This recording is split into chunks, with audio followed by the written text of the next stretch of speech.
Mahigpit na pinatutupad ng pamahalaang bayan ng San Mateo, Isabela ang Municipal Ordinance No. 2025-630 na nagbabawal sa paggamit ng plastic sa loob ng pamilihang bayan na nagreresulta sa kapansin-pansing pagbawas ng plastic waste sa kanilang lugar. Sa panayam ng Bombo Radyo Kawan kay Ginoong Jonathan Neil Galapona ng Municipal Environment and Natural Resources Officer Menro, sinabi nitong hindi pinapayagan na ang paggamit ng plastic lalo na sa mga dry goods tulad ng sariwang gulay, prutas at grocery items. Gayunman, maaari pa rin gumamit ng supot sa mga wet goods gaya ng isda, karne, mantika at mga peeled vegetables at fruits. Ayon kay Galapon, ang mga mahuhuling lumalabag sa ordinansa ay pinapatawan ng 200 pesos na multa. May katumbas ito na ticket at isang araw na community service. Inamin naman nito na noong una ay marami ang hindi sumusunod sa patakaran. Bagamat walang probisyon ang ordinansa na magbibigay muna ng babala, minabuti niyang paalalahanan muna ang mga nagtitinda upang mabigyan sila ng sapat na panahon na makapag-adjust at mabago ang nakasanayang paggamit ng plastic.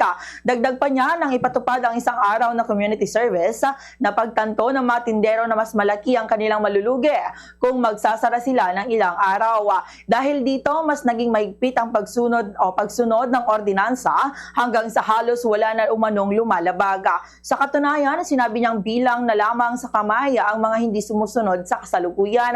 Paglilinaw niya, pinapayagan ang paggamit ng reusable grocery bags mula sa malalaking pamilihan, subalit mahigpit na pinagbabawal ang paggamit ng sando bags at manipis o malabong plastik.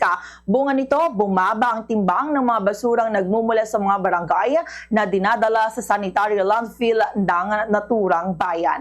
Ganito ang bahagi ng pahayag ni Ginoong Jonathan Neil Galapona. Nabibilang na sa daliri yung mga hindi sumusunod dito sa aming bayan ng San Mateo. Binabantayan kasi namin yan eh. At nakikinig naman sila sa mga pakiusap namin na huwag nang gumamit kung kinakailangan. Pinapag-usapan ko mga tao para bumili na ng basket nila, bumili ng eco bag, pag pupunta sa palengke na wala man lang dalang paglagyan. Samantala, bilang bahagi ng pagdiriwang ng 80th founding anniversary ng San Mateo, nakatakdang idaos ang Barangay Night sa March 13.